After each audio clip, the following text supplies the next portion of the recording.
Fala pessoal, tudo bem? Começando aí mais um Unicast, o podcast aqui da Uninorte. E no episódio de hoje eu estou recebendo aí a presença ilustre de Fernando Tadeu Marques aí. Nossa, brilhantando aí a nossa jornada acadêmica aí de direito. Excelente, uma grande participação. Mais tarde vai fazer uma palestra muito boa, por sinal, né? Já estou apreensivo aí como é que vai ser essa palestra, um conteúdo bem legal, né, pra Legal. gente. E é o seguinte, no podcast de hoje o Fernando ele não vai falar sobre a palestra dele, porque não faz sentido, né, trazer ele aqui para ele repetir a mesma coisa da palestra, né? Tem que deixar ali uma certa, né? Não quero mais para mais tarde. Mas ele vai falar um pouco sobre a carreira dele, sobre a jornada dele, né, com o direito, os desafios que ele enfrentou, as vitórias que ele teve pelo caminho e também com o objetivo aí de inspirar os nossos alunos e também fornecer bastante informação, aprendizado. Tenho certeza que vai ser uma conversa muito rica, tá certo? Pessoal, não esqueça de se inscrever no nosso canal e deixa aí nos comentários se você tiver alguma pergunta para o Fernando. A gente repassa para ele e ele Perfeito. responde lá, O tá maior bom? prazer. Pode colocar aí a pergunta. Fernando, como é que foi esse negócio aí? Explica direito. Pode botar aí, fica à vontade, tá bom? Comentários é para vocês. Mas vamos lá, Fernando. Se apresenta aí pro pessoal.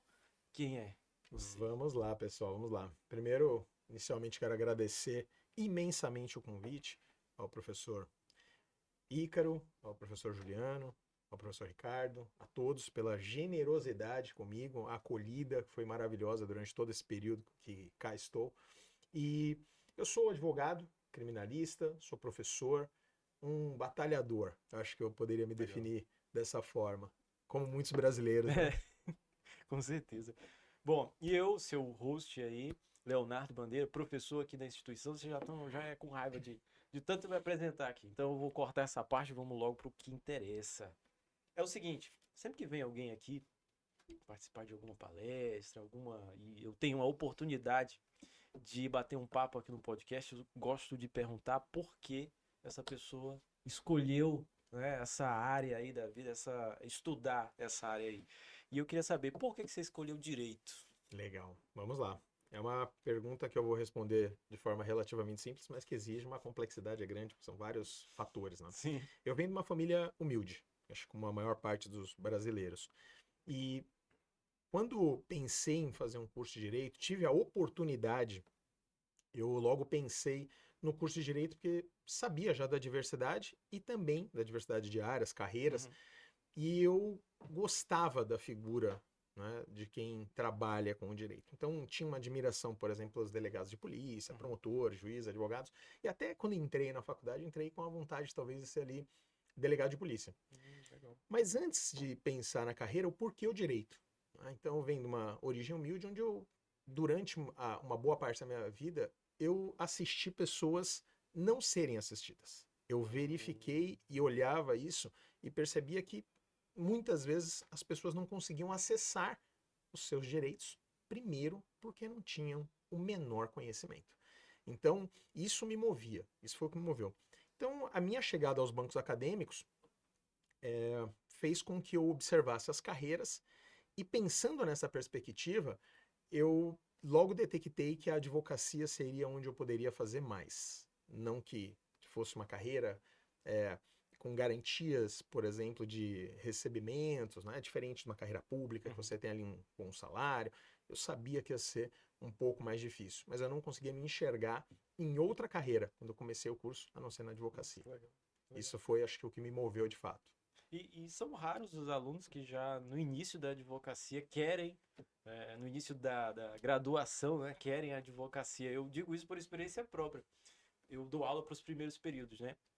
Adoro dar aula nos primeiros períodos. Às vezes é um pouco chatinho, confesso, né? Mas a gente está firme e Sim. forte, trabalhando, né? Bora Vamos lá. lá. Mudando É, vidas, transformando com vidas. certeza. E eu pergunto, por curiosidade, nas primeiras aulas, né? Por quê? Por que que vocês escolheram direito? Qual é o interesse de vocês nesse curso?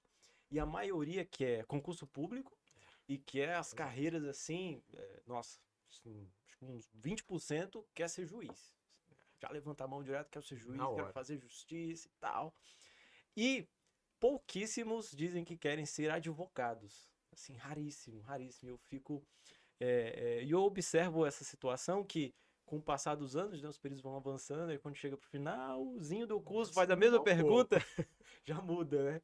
O pessoal já quer advocacia, já se sente mais confortável, porque passa a conhecer, né, Exato. as carreiras jurídicas, como que faz para entrar nessas carreiras e entende que não é um trabalho fácil e não é nada simples, né, dada a quantidade de pessoas competindo pelas mesmas vagas, né?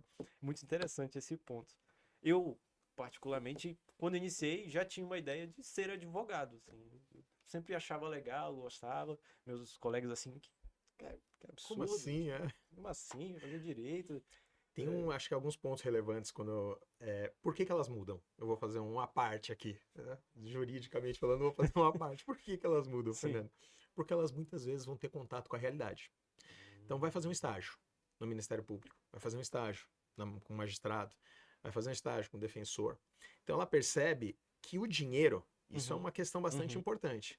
O dinheiro depois passa a ser relativizado. Uhum. Por qual motivo, Fernando? A carga de trabalho é diferenciada Sim. também. Então Sim. você tem um bom salário? Sim. Mas para alcançar esse bom salário, muitos vão estudar pelo menos de 2 a 4 anos depois da faculdade. Então Uhum. são 5 de faculdade mais 4. De São forma 9 anos. intensa. Intensa, né? Entregue. Muitos, óbvio que estudando e trabalhando, outros só estudando. Mas isso também tem um trabalho, não é? É um Sim. trabalho pesado para alcançar essa carreira. E a advocacia, neste mesmo prazo, trabalhando firme, com consciência, não é? Estudando bem, 4 a 5 anos você já começa ali a ter uma perspectiva, né? Você Sim. vai ter de fato um ganho substancial de 5 para 10. Você vai ter um ganho substancial. Depois de 10, se você fez a lição de casa nesses 5 a 10, você começa. Isso de fato ocorre, assim. É muito interessante observar isso na prática. Na minha época de estágio, eu estagiei, né, em órgãos públicos, em escritório de advocacia mais simples, aquele bem personalizado, né, que os advogados são mais tradicionais, e naqueles escritórios mais corporativos, enfim. E, e essa experiência foi, assim, fundamental, essencial, na minha tomada de escolha de que caminho eu quero seguir. E é interessante que o valor que você recebe nessas carreiras jurídicas é proporcional não apenas ao trabalho, mas muitas vezes Sim. em razão da responsabilidade É enorme, que é aquele enorme. indivíduo carrega, né? E É às enorme. vezes você não percebe, né? O E aluno ele digo não mais, percebe. hein? Não, não só a responsabilidade pelo desenvolvimento dos trabalhos, né? Mas um juiz, ele pode modificar a vida de uma pessoa para sempre. Uhum, Se ele julga uhum, mal, se ele julga errado, se ele julga no sentido e de fato era outro. uhum. Então ele, principalmente na área criminal, Sim, muito. realmente de fato existe essa questão, né? Latente. Outra coisa que eu queria saber, como é que foi a tua graduação? Foi tranquila? Assim, só tirava 10? Nem na matéria que eu mais gosto eu tirava sempre 10. Cara, Tirei um ou outro, mas um aluno, eu posso me intitular como aluno mediano. Eu até brinco que acho que a maior parte dos estudantes, né, acabam indo para festas, bares e tal. Essa foi uma parte que eu me privei um pouco. Então, até por conta de ter que trabalhar durante todo o período do dia, chegava na faculdade já praticamente ali no horário da aula, então eu acabei me dedicando um pouco mais. uhum, Faltava muito pouco, me dedicava bastante à atividade, né, acadêmica. Nesse sentido, eu posso dizer que eu acho que não é que foi difícil, mas eu levei a sério. Eu uhum, sempre digo para os alunos: se você levar a faculdade a sério, você pode ir para o bar um dia ou outro, uhum, tal, uma comemoração, ok, mas não faça disso uma rotina, porque o tempo vai lhe cobrar. Então, sim, deixar de assistir a uma aula para ir para o bar, de alguma forma o tempo vai lhe cobrar. Então aproveite ao máximo, não é? sim. Extraia ao máximo da universidade que ela pode de trazer para você, que isso vai fazer diferença na sua vida no futuro. Realmente. Posso dizer que eu sou a prova nesse Você, sentido disso. você então trabalhava em um período, os dois Trabalhava. períodos, manhã e tarde, e de Trabalhava noite. os dois períodos. Entrava 8 da manhã, saía 6 da tarde, já direto para a faculdade, que era 7, então aquele trânsito maluco, né? Eu sou oriundo de São Paulo, então todo mundo que Nossa. conhece um pouquinho São Paulo sabe a loucura que é o É. trânsito lá. Então, assim, era muito intenso. Chegava em cima praticamente da hora, então tentava estudar, fazer as A atividades. aula terminava lá para as 10. Terminava ali por volta de umas 10h40 aquela altura.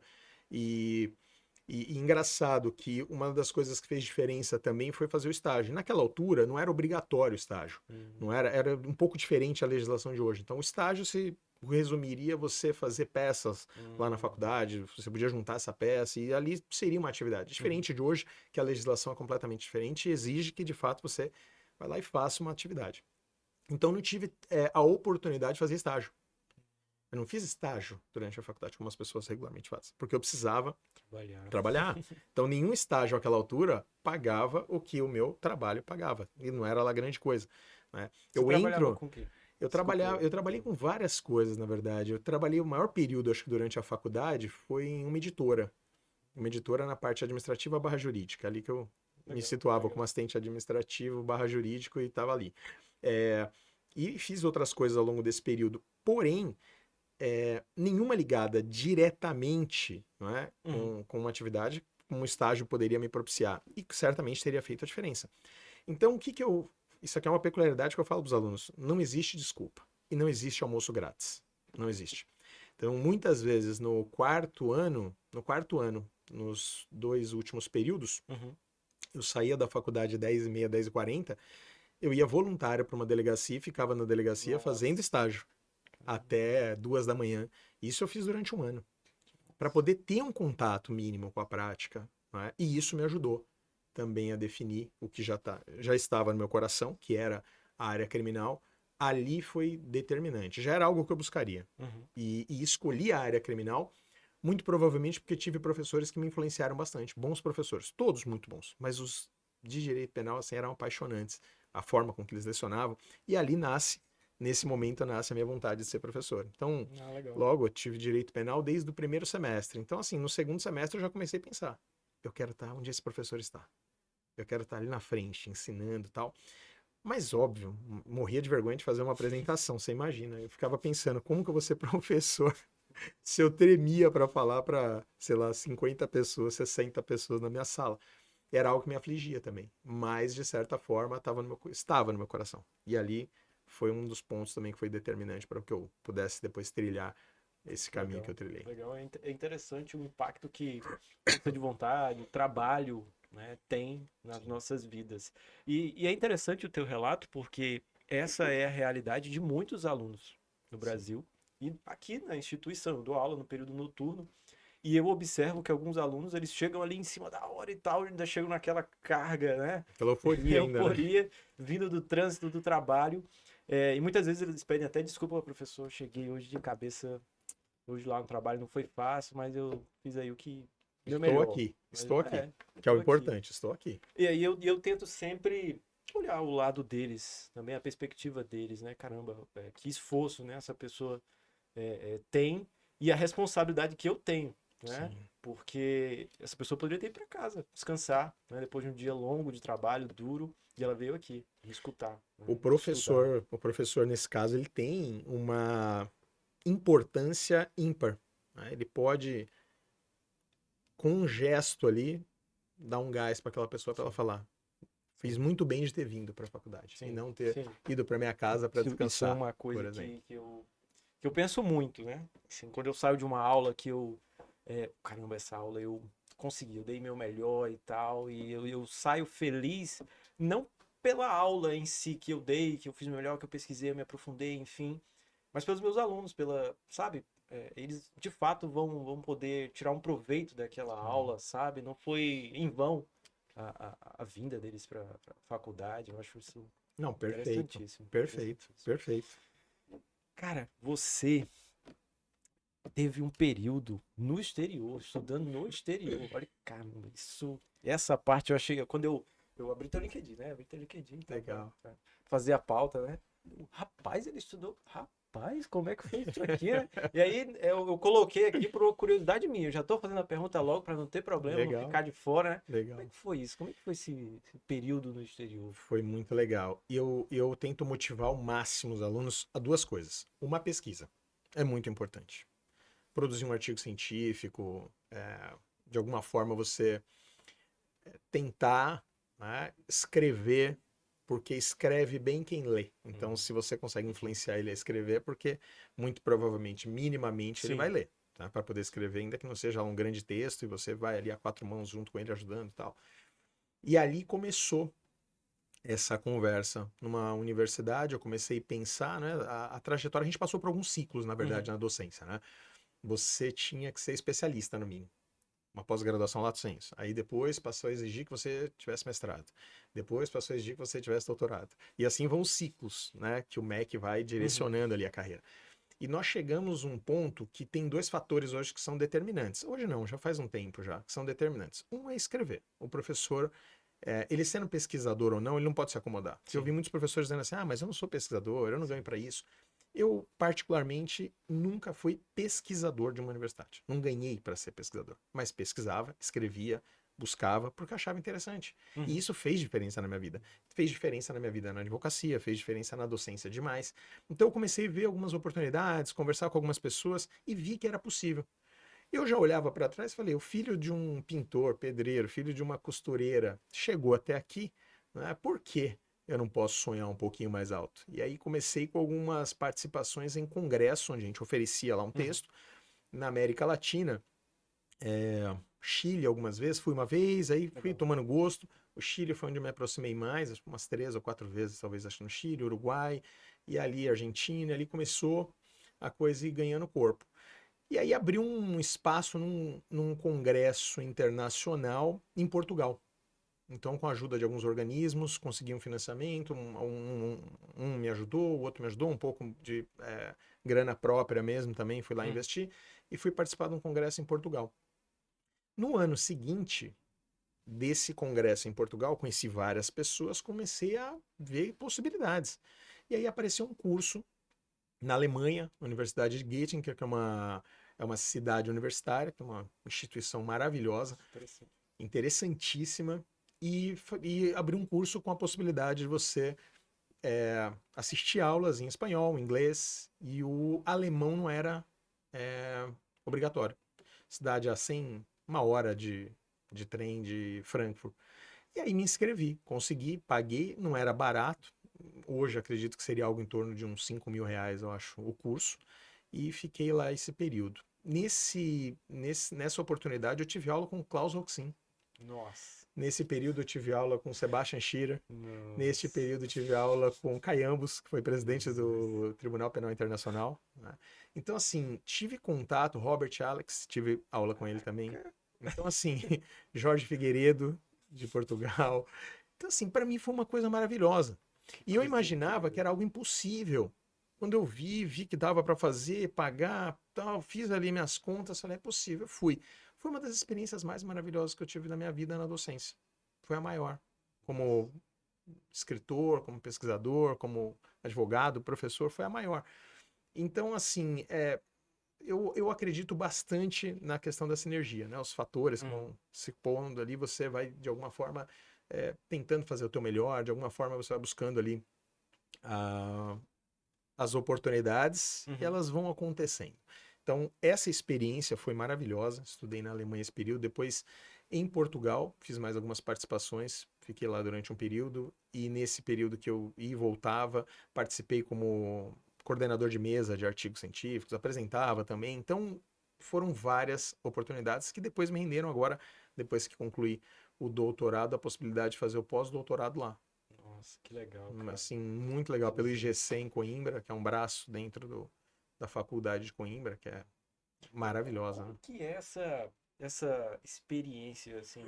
Uma coisa é o indivíduo, ele trilha uma carreira acadêmica 100% no âmbito brasileiro. Então, ele está muito exposto, imerso, né, às ideias de grandes pensadores, enfim, de forma alguma tirar o mérito, né, desses grandes pensadores brasileiros. Como que se dá esse tipo de relação quando você vai para o exterior? Em algum momento alguém chegou para você, rapaz, é assim mesmo lá? Menino, isso dá certo? Chegou algum momento de ter esse tipo de embate? Sim, sim. A nossa realidade é uma realidade diferente, né? Sim. Distinta. Então, por exemplo, eles questionam. Então, nessa sala de aula, tinham desembargadores, assistentes de vários ministros, grandes advogados, onde fiz amizade com grandes advogados, depois me tornei amigos de alguns deles. E para quem vem de outros países, né, ou da origem americana, por exemplo, eles têm uma visão, às vezes, um pouco, né, diferenciada do nosso direito, principalmente pelas nossas estruturas. Então, se você pensar naquela ocasião, eu me lembro que até me questionaram assim, mas como que uma Suprema Corte consegue, né, julgar, sei lá, 3.000, ficam, não sei, 3.000 processos lá para serem julgados. Era um volume bem grande, eu não lembro exatamente o número, mas era um volume expressivo. Que em contrapartida, nos Estados Unidos era uma coisa assim, 10 vezes menos eles julgavam. Falei, bom, nós nos adaptamos à realidade, né? E isso porque ainda temos barreiras para você subir um recurso, né, para os tribunais superiores, tem lá os pré-questionamentos, tem uma série de barreiras que fazem com que muitos que até teriam direito, mas por quem iniciou o processo não teve a cautela com algumas questões, pré-questionando, por exemplo, desde quando surge ali aquela problemática de ordem constitucional, essa pessoa não vai ter o seu recurso, não é, levado para essa instância. Mas quando a gente fala de doutrina, por exemplo, de estudo, a gente tem muitos bons doutrinadores no Brasil. E a maior parte dele, curiosamente, também tem aqueles ciclos, né? Curiosamente, também foram para a Alemanha estudar lá. Então, eu sempre digo aos alunos, se você tiver a oportunidade, vá, porque você vai ver o direito com uma outra dinâmica. A forma, né, de trabalhar o direito alemão, o pensamento que eles utilizam, e eles influenciam muito, sobretudo no direito penal, influencia muito o pensamento de quem está aqui. Então, reflete também, porque bons professores vão para lá, bebem lá na fonte, trazem para cá e vão difundir ideias. Nós tivemos durante muito tempo, e ainda tem a influência do direito italiano, sobretudo no criminal, né? Sobretudo no criminal, mas o direito alemão ele vem ganhando um espaço assim bastante interessante. E de outro lado, né, eles também têm essa ideia de querer trocar, de querer conhecer, de saber. Então, quando você vai lá e apresenta um trabalho, né, eles olham com muito respeito, muita atenção também. Lógico que escolhendo bem o tema e na maior parte das vezes, se você conseguir usar como pano de fundo um caso concreto, alguma coisa assim para discutir, é importante, porque eles gostam bastante disso, né, de ver a realidade e a aplicabilidade, né, do direito efetivamente na prática. Isso é algo que eles buscam do ponto de vista bastante. da eficácia, né? Exatamente. Como aquilo aconteceu naquele caso. Então, o estudo de caso, né, que eles chamam do case, né, chama de case, o estudo do caso é importante na produção científica. Nossa, que interessante. Muito. E é interessante que a maioria dos TCCs, até aqui da instituição e de outras instituições, pelo menos eu não oriento muitos TCCs que têm um estudo de caso de plano de fundo, sabe? Dificilmente os alunos eles chegam com Eu tive com uma essas experiência, questões, né? eu tive uma experiência bem interessante, foi um caso que era de tráfico de seres humanos para finalidade sexual. Então, escrevi com uma aluna, ela estava acho, no terceiro semestre, naquela época, na instituição que eu trabalhava na época, e esse trabalho, sem muitas pretensões, foi muito bem feito ali, cerca de 18 laudas, muito bem escrito, estava bem legal o trabalho. Ela, sim, foi a protagonista também, eu ajudei, mas ela também foi muito protagonista naquele estudo. E nós usamos um estudo de caso em cima de um caso concreto, que inclusive esses casos concretos tinham influenciado uma novela na época. Eu não vou me recordar agora qual era a novela, eu não me recordo agora o nome, mas ela me falou e tal. E aí a gente usou esse pano de fundo no artigo. Esse artigo científico ele foi publicado numa revista muito interessante no Peru. E aí, passado, a gente escreve, você não sabe a extensão daquilo, né? O que vai atingir com aquilo. E escrevemos esse artigo, foi publicado numa boa revista, ok. Passados ali uns 6 a 8 meses da publicação, um juiz do Rio de Janeiro, responsável à época pela escola da Emerge, a Escola Superior da Magistratura, naquela ocasião, entrou em contato comigo por meio de um assessor dele, solicitando autorização para republicar aquele trabalho.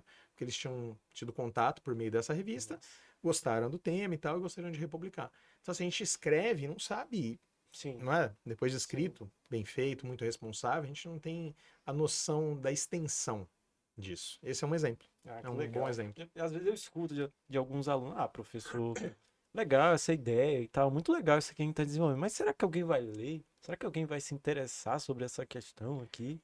Tá ficando legal, mas assim, será? A utilização do pano de fundo acho que pode ser pode tornar às vezes mais atrativa. A pessoa vê aquilo e fala, nossa, isso aqui eu ouvi falar, eu assisti a novela, vai falar, nossa, que interessante isso aqui. Aí vai ver a relação com o direito e tem tudo a ver. Sim. Tem tudo a ver. Outra coisa que eu queria te perguntar também sobre a advocacia. Adoro receber advogado aqui. Porque a gente compartilha aí das mesmas dores. Né? E não são poucas, né? Não são poucas. Dificuldades, meu amigo. Adoro. Advocacia criminal. né? Como é que foi? Você já começou como advogado criminalista desde o início ou foi algo que você experimentou algumas áreas, depois você foi para essa área e se especializou, enfim? Eu acho a escolha, na verdade, ela foi muito intuitiva, porque eu gostava da disciplina, né? Então, durante Uhum. todo o período da faculdade, ao longo daqueles 5 anos, eu já buscava, ao longo daquele período, a área criminal. E, como eu disse, a advocacia estava ali na minha veia, me descobri na ideia de advogado, então não escolhi outra área. Eu fiz, acho que um caso ou outro de uma outra área, mas o restante Fui foi direto. direto e Nossa, que fui legal. investir nisso. E essa advocacia criminal, ou a advocacia de forma geral para mim, Uhum. ela sempre foi assim um pouco custosa no sentido de que eu não tinha feito estágio. Eu fiz na delegacia um ano, então no começo foi assim no tato, né? Eu saí da universidade já fazendo uma pós-graduação e já comecei a dar aula. Então foi praticamente em seguida, assim, Sim. no período de um ano assim posterior, eu comecei já a flertar ali com sobretudo a Uhum. docência, né? E aí passei pelo período lá que todo mundo passa, né? Fiquem tranquilos porque passa, que é o exame de ordem. Então, eu passei pelo exame de ordem até de forma bem curiosa, porque àquela altura você não tinha como fazer antes. Você precisava colar o grau para poder depois se inscrever. Era assim na época. Nossa. E então não tinha como fazer hoje como eles fazem no nono semestre, fazem no 10º semestre, e já vai experimentando a Sim. experiência. Não tinha isso, não existia isso. Nesse sentido, eu fui, fiz o exame de ordem, fiquei pelos fatídicos 49 na época. Eram 100 questões e fiquei por um ponto. No segundo que eu prestei, fiquei por um ponto de novo. Falei, Nossa. não acredito. Só que uma questão foi anulada e aí me jogaram para a Caramba. segunda fase do outro exame. Foi quando eu Uhum. fui aprovado. E ali eu comecei a advogar. E sem ter aquela experiência, né? Então eu lecionava numa instituição onde um anjo da guarda, eu costumo dizer que foi meu pai no direito. Foi meu pai no direito. Faleceu há pouco tempo e para mim teve um significado conhecê-lo muito grande, que era o Reinaldo Cardoso Françoso. Ele era um cara, assim, de uma experiência. Ele faleceu com 58 anos de atuação, se minha memória Nossa. não me falhar. Não é de idade, é de Nossa. atuação. Mais de, acho que mais de 900 júris, fora as outras Nossa. audiências comuns, né? Então foi um cara que foi muito generoso comigo, me acolheu ali, começamos a advogar junto e tal. E depois fui com as minhas próprias pernas, depois de um determinado período, mas sempre em parceria com ele, eles sempre Uhum. juntos. Então, esse primeiro momento foi um momento mais difícil. Então, eu posso dizer para quem estiver nos ouvindo, nos assistindo, que vai dar certo. Vai Uhum. dar certo. Uma das coisas é se dedicar bastante, tentar buscar uma capacitação pós-faculdade, Uhum. porque a faculdade, e não importa qual seja, Uhum. ela não te ensina a advogar. Ela vai te trazer ferramentas. Sim. Todas. Sim. Todas. Como eu vou utilizar isso? Aí os cursos de extensão, pós-graduação posteriores à faculdade vão te dar essa dimensão.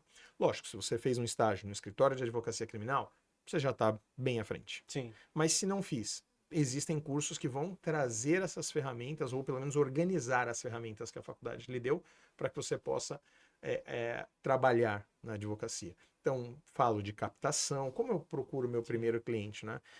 Monto escritório, não monto escritório, e o começo da carreira, ele é um pouco ingrato. Sim. Sempre foi. Eu observo Sempre que foi. a advocacia ela requer umas habilidades extras, né, que você na graduação você ainda não tem noção É, dessas habilidades. Habilidades como relacionamento interpessoal, muito. saber se comunicar de forma assertiva, não violenta, porque advogado, bom advogado é aquele que consegue o que ele almeja sem precisar criar inimizade com ninguém, né? Verdade. E, ao mesmo tempo, ele está preparado para, se for necessário criar inimizade com alguém, só o mínimo necessário, É isso. né?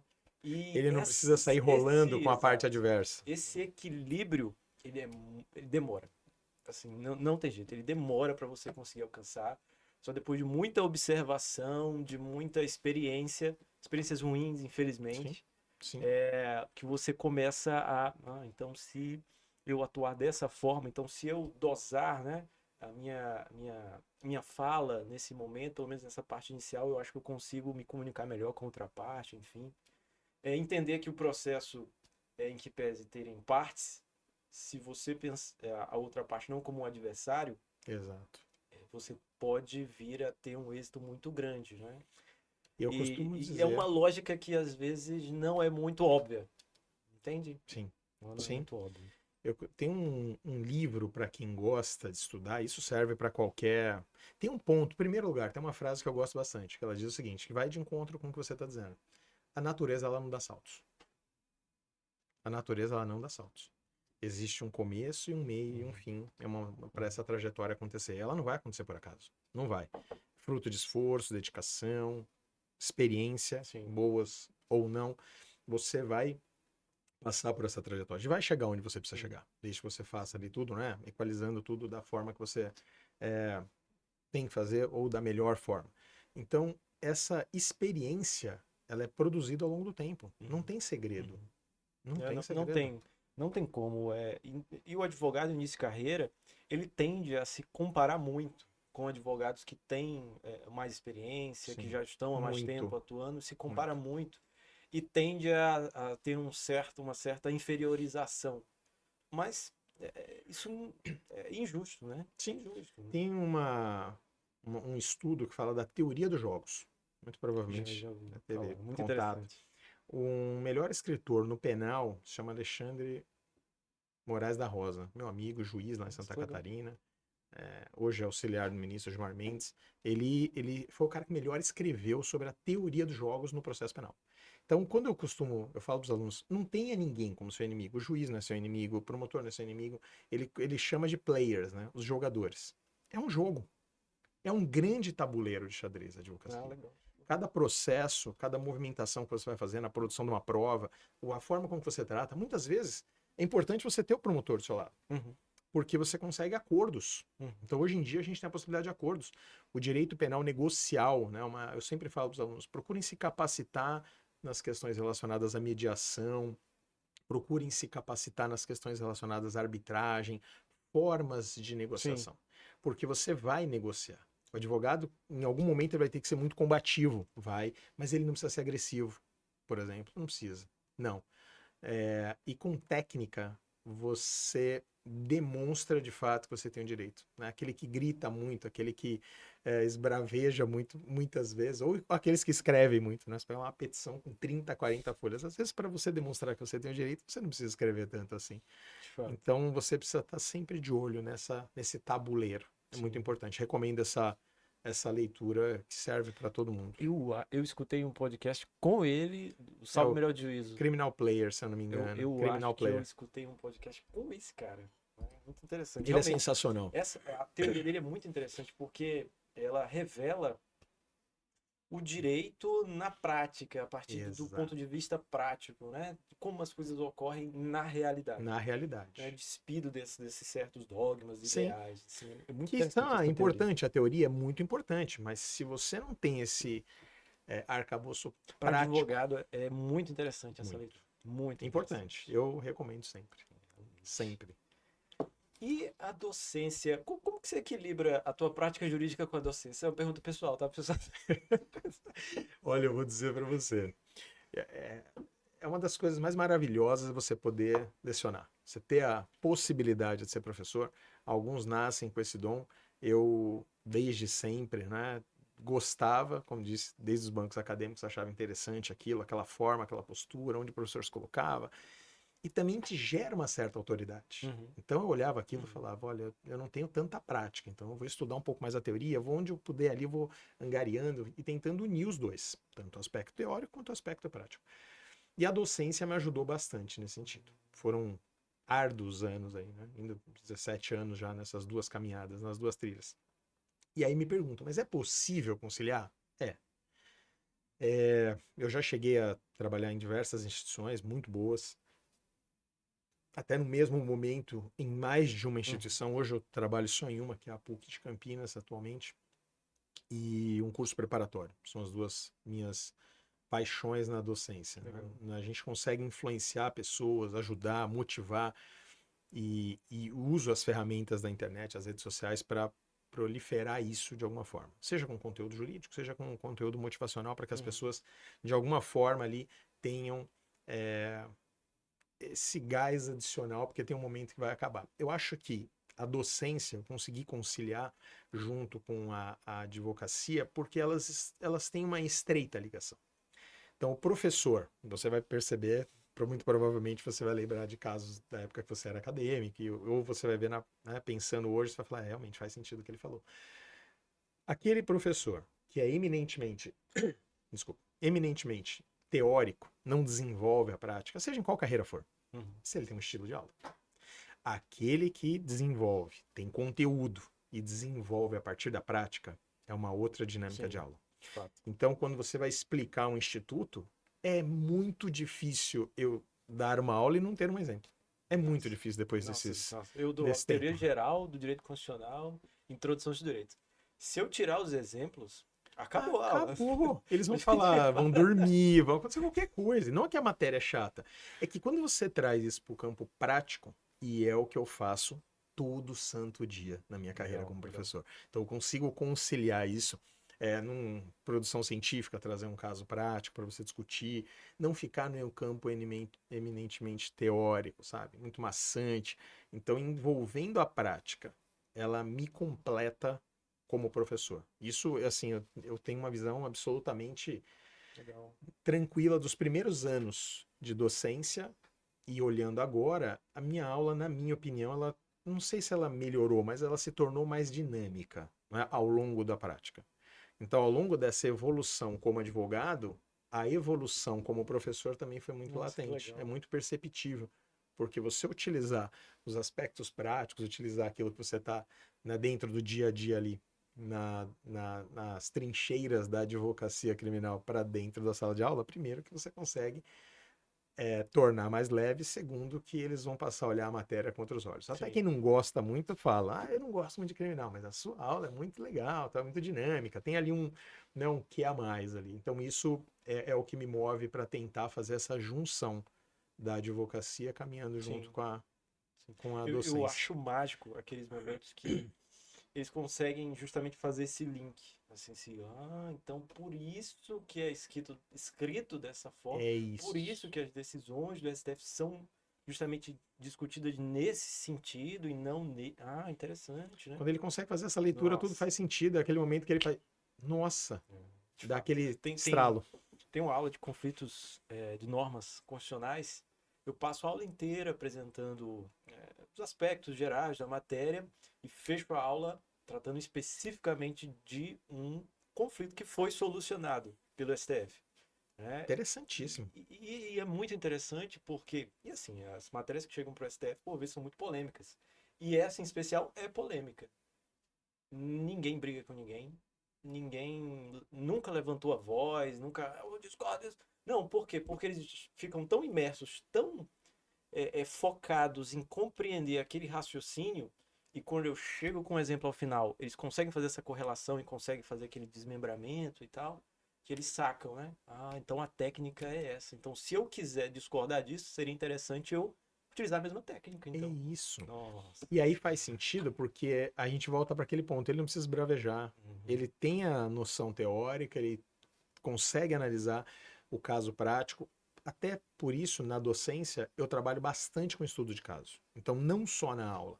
Então, eu tento fixar com uma atividade que eu trago, um caso que eu tenho lá no escritório, eu falo, pô, isso aqui Legal. vai bater com esse tema. Então, eu sempre fico atento com isso. E aí eu trago e proponho uma atividade para eles. Olha, sentem aí, vamos discutir isso aqui. Qual que seria a solução? Qual é a aplicabilidade de tal instituto? Legal. Se aplica ou não aplica? Ou esse instituto aqui vai confrontar com outro ali, né? Numa visão, às vezes, mais de quem está acusando, que o advogado também atua na acusação, como assistente de acusação, mas se você estiver nessa posição, qual que é o enredo? O que você colocaria aqui? E deixa eles pensarem lá. Então, esse também é um fator que a técnica da docência transformou, ou se transformou ao longo do tempo, né? De você estudar a partir dos casos, as novas teorias, né? Tem uma série aí de teorias dentro da docência que primam para que a gente coloque o aluno no centro, né? Ele ser o protagonista. Então você tem um papel, obviamente, de quem tem o conhecimento, e ali vai discutir e tal, mas mais de um facilitador para que ele tenha essa autonomia. Então, as faculdades que têm essa visão, né, participando, né, de uma nova estratégia didática, docente, nesse sentido acabam saindo um pouquinho na frente. Muitas das instituições já estão abrindo os olhos para essas estratégias. E isso faz diferença também. Faz bastante diferença. Muita. A gente, infelizmente, né? Estamos indo para os Passa finalmente. muito rápido, né? Mas eu queria te fazer uma pergunta. Você é advogado, eu adoro fazer essa pergunta para advogado. Assim, eu também não sei qual é a tua opinião sobre, eu não observei isso, né? Que não Qual é a combinamos, tua... não conversamos sobre de isso. fato. Qual é a tua visão sobre inteligência artificial e o impacto dela na advocacia? Não falo nem no direito, né? Sim. Na advocacia em si. O que você acha disso? Eu adoro essa pergunta. Eu vou dizer para você que eu achei que ela não fosse ser feita. Isso foi sensacional. Foi ótimo. Bom, a primeira coisa que a gente tem, eu sempre brinco com os alunos, né? Eu falo assim para eles, o processo de informatização, o processo de digitalização dos procedimentos, não do direito em si, né? Tem as nomenclaturas, direito eletrônico, direito digital, e ali algumas confusões. Mas esse processo de avanço científico, na informática, sobretudo, né? Nessa parte digital, ela foi mais onerosa para a minha geração. Bastante, porque eu sou ali um curioso que está chegando aqui. Eu não cresci. Né? Hoje, essas gerações atuais, elas já crescem com tablet na mão. E essas dos alunos que estão hoje nos bancos acadêmicos, se não nasceram efetivamente, tiveram contato com essa parte da informática, dessa parte eletrônica e digital, estão imersos dentro disso. Então eles estão na frente. Eu falo para eles, vocês estão na frente.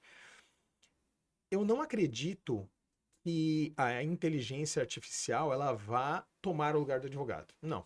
A gente está falando de ciência humana, por mais que ela tenha um papel importante, ela não vai tomar. Você precisa conhecer. Eu falo para eles, vocês precisam conhecer. Então, se você pensar em inteligência artificial, o chat GPT, sim. E eu tenho estudado bastante, lido, mexido nele, fuçado mesmo nele, e ele traz assim algumas coisas que vão adiantar alguns processos. Então, eu acredito que a inteligência artificial ela pode ser utilizada na advocacia para pesquisa, mas você tem que tomar um pouco de cuidado, né? Você vai lá e faz uma pergunta, ele vai te trazer uma série de informações, você pede para aprofundar em determinados pontos, ele vai trazer mais profundidade, mas é sempre bom você observar, tá? Depois não é simplesmente ir lá fazer a pergunta para o programa de inteligência artificial e utilizar aquilo. Então, ele trouxe ali um nível de informação, vai estudar essa informação que ele trouxe, ver se tem Sim. coerência. Isso vai adiantar alguns processos. Então, a produção de peças, a produção, para alguns tipos de casos, você pode usar a inteligência artificial. A inteligência artificial hoje, existem alguns programas que eles conseguem trabalhar com probabilidade. Então, se você apresenta um caso, né, para ele, ele vai dizer a probabilidade. Isso vai acontecer, e cada vez mais. Então, como eu vou lidar com essa informação gerada pela inteligência artificial, eu acho que é um grande diferencial do profissional. E eu não digo nem profissional do futuro, é o profissional do presente, porque está acontecendo, né? Está acontecendo. Então, você pode utilizá-la para adiantar alguns processos, né? Que você faria ali manualmente e tal. De pesquisa, de jurisprudência, de doutrina, para fortalecer eventuais posições. Mais automatizadas de peças jurídicas, tempestividade, né? Eu vou dizer para um atendimento, um atendimento. Eu não vou já nem falar da produção da peça, que é uma realidade. O software faz isso. Mas o atendimento. Então tem um atendimento automatizado lá pelo WhatsApp ou por qualquer outro aplicativo que ele já vai dimensionando. Ele consegue trazer para você porque você vai lá e faz uma campanha, né, de captação, que hoje é possível você fazer uma divulgação do escritório, do advogado, e aí a pessoa chega até você. Então, esse aplicativo, essa inteligência artificial, já faz um filtro mínimo, onde com poucas perguntas, ela identifica se essa pessoa tem direito ou não. Então, ela só vai para um segundo momento, com uma entrevista com um advogado, com um responsável, para fazer esse segundo filtro, se ela passar no primeiro. Então, você não perdeu tempo. Aquele caso, em tese, que você já viu e traz ali uma resposta também para a pessoa, por que não seria viável dar prosseguimento naquilo. Então, esse é um exemplo que ela pode ser utilizada. Então, ignorar, né, ou ir contra esse processo de evolução, que aí não é um processo de evolução exclusivo, né, do direito, mas sim de toda a sociedade, de todas as profissões, mas no direito sobretudo, por conta dessa questão de ser um paradigma, né? Então, a tecnologia vai fazer, não vai? Tem uma professora, assim, eu e essa minha... Sempre esqueço o nome das pessoas, mas a citação tá aqui, depois eu faço a reparação aqui embaixo, né, nos comentários. E ela falou uma coisa muito interessante em um vídeo, foi que... e ela é professora, né, acadêmica, enfim, produz artigos científicos, e ela fomenta a utilização de inteligência artificial para produção acadêmica mesmo, né, de fato. E ela afirmou o seguinte, respondendo uma pergunta, que o fato de você utilizar inteligência artificial não torna necessariamente a tua pesquisa boa ou relevante. Sim. Ainda assim, é necessário um humano verificando aquele Exatamente. produto, né, final, lapidando, retirando partes que não Não tem qualquer sentido, relevância, inserindo outras. inserindo outras. E ainda que todo o texto seja utilizado com inteligência artificial, o seu conteúdo é o que importa. Porque foi o objeto da pesquisa. Exatamente. Então, assim, tem que ser feito com cuidado. Como eu digo, você não pode simplesmente fazer e não ler, né? Você tem que ler, você tem que ver se tem coerência, concordância com as ideias, enfim. Mas eu acredito que é algo irreversível. Sim. Então, cabe a nós nos adaptarmos a essa realidade. Isso vai ser em todas as frentes, todas as frentes. Estava dizendo para um colega, né, de uma série de serviços, falei, e no júri americano, é muito comum você ter empresas, e aí vamos de novo na inteligência artificial, de novo nas redes sociais, você ter lá um estudo de quem é o jurado, que ele que vai julgar. No Brasil já chegou. Aí esse aluno falou, professor, mas como? Se você só fica sabendo quem é o jurado no momento do julgamento. No início da sessão, instalada lá, vai ser feito o sorteio dos jurados, 25 jurados no mínimo, tem que ter lá 25, o mínimo 15, para que saia um 7 no final. Ok, mas depois que você está ali, né, dizendo se você aceita ou não, então o promotor pode, o advogado também pode dizer se aceita ou não, nesse momento tem uma empresa que já está, fulano de tal, ele já tem na lista o nome daquele cara, daquela pessoa, daquela mulher, e já tem ali a profissão. Na hora que confirma que é aquela pessoa, eles já fazem naquele instante que vai iniciar os trabalhos, que muitas vezes podem demorar um dia, 2, 3, 4, às vezes até uma semana, dependendo da complexidade do caso. Ele já está sendo estudado. Por quê? Ele é quem vai julgar. Ele vai julgar a partir de qual perspectiva? Dele. Quem é ele? Porque durante toda a instrução, eu preciso saber quem é. Eu preciso saber qual é a posição desse cara. Ah, não, ele tem uma envergadura mais para a direita, mais para a esquerda, ele tem uma envergadura mais conservadora, menos conservadora. Aquilo que eu vou colocar durante a produção, né, da audiência e tudo mais, pode influenciar o pensamento dele, ou a forma como que eu vou colocar. Se eu não trabalho com essa informação, que é o que eu sempre digo, quem tem informação, tem tudo. Nossa. Então isso está sendo feito hoje. Tem empresas que se dedicam a isso. Eu não fiz muitos júris na minha vida, eu fiz alguns de início de carreira. Mas uma coisa me incomodava, no sentido de que essa parte é uma parte completamente ignorada. Assim, tratam o júri como uma massa homogênea de pessoas. Ah, são pessoas comuns do povo. Pode ter um professor lá.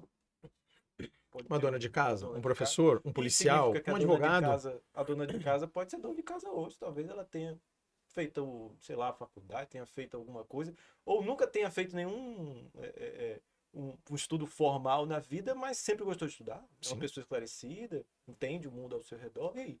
E outra, quem vai julgar são eles. O juiz só aplica a pena. Exato. E eu percebo que os júris são muito... alguns júris, né? Enfim, alguns advogados acabam, na minha visão, cometendo o equívoco de direcionar o júri muito para o juiz, para os outros advogados que estão assistindo, por uma questão assim de status, respeito. De ego também, às vezes o ego no sentido negativo. Exato. Isso interfere. Isso é um ponto muito interessante. É um ponto muito interessante. Esse era um ponto que me incomodava. Assim, o júri, pessoas comuns do povo, uma massa homogênea de gente, como se não importasse. E na verdade é quem mais importa. Ou é quem vai julgar. É literalmente quem vai julgar. Então, faz diferença. De fato. Com certeza faz diferença. Bom, agora encerramos. encerramos. Daqui a pouquinho você já vai lá para sua Legal. palestra. E aí é o seguinte, nessa etapa final, você pode ficar à vontade, dar seu recadinho aí, falar Legal. seus projetos, Legal. rede social, enfim, dar seu conselho Legal. final. Volta agora, você vai falar isso, aí eu... Não, pode dar aí seus finalmente. Tá. Vamos lá. Eu quero inicialmente agradecer, né, agora finalizando aqui essa nossa conversa, que bate-papo bacana, muito bom, agradeço o convite, vocês foram sensacionais nessa acolhida aqui. Além de desenvolver a advocacia, desenvolvo também a docência, como disse, e vou deixar aqui minha rede social para quem quiser acompanhar, tá? No Instagram, vai me encontrar facilmente, Instagram, Facebook, LinkedIn, Fernando Tadeu Marques, nada criativo, é o nome completo, Fernando Tadeu Marques, vai lá, adiciona, me escreva, eu respondo, dúvidas que eventualmente vocês tiveram, pode encaminhar para o programa, manda também para mim, diz que assistiu o podcast, que é muito interessante, que eu vou responder com o maior prazer e possíveis, né? Para quem vem para a advocacia, muitas vezes tem ali um medo, né? Um receio. Me inscreva, vou ajudar, vou trazer dicas, parcerias, tem parcerias no Brasil inteiro, então eu consigo ainda ajudar de alguma forma você nesse início de carreira. Então você que estiver assistindo a gente, estiver nesse início de carreira, tiver esse friozinho na barriga, vai lá, me inscreve. Tem alguns cursos que aí no meu Instagram eu sempre coloco lá, super acessíveis, muitos gratuitos. Vocês vão conseguir pegar um pouquinho dessa minha história e aproveitar um pouquinho dessa experiência aí. Vai dar tudo certo. O que eu quero dizer para vocês, continuem que vai dar tudo certo. Muito legal, muito legal. Muito obrigado, viu? Excelente papo. Adorei, aprendi muita coisa, né, com o nosso bate-papo de hoje. Uma troca aqui. Com Uma certeza, valeu. Muito obrigado mesmo, viu? Tamo juntos. Pessoal, muito obrigado, né, pela sua participação. Não esquece, tem alguma dúvida, pode mandar pro professor, se quiser apontar aí nos comentários, pode ficar à vontade. É isso aí. Não esquece de curtir e compartilhar com seus colegas, tá certo? E não esqueçam, o nosso programa, ele sempre é disponibilizado no canal da Uninorte, no YouTube, às 16 horas. Então, toda sexta-feira, às 16 horas, tem um episódio novo, tá certo? Nesse papo, inclusive. Sensacional. Não deixe de acompanhar os próximos episódios, tá certo? Esse é o primeiro professor da nossa jornada. Amanhã nós vamos ter um bate-papo com outro professor e depois de amanhã também. Então tem muito conteúdo bacana para vocês, tá bom? Muito obrigado. Valeu. E até a próxima. Obrigado.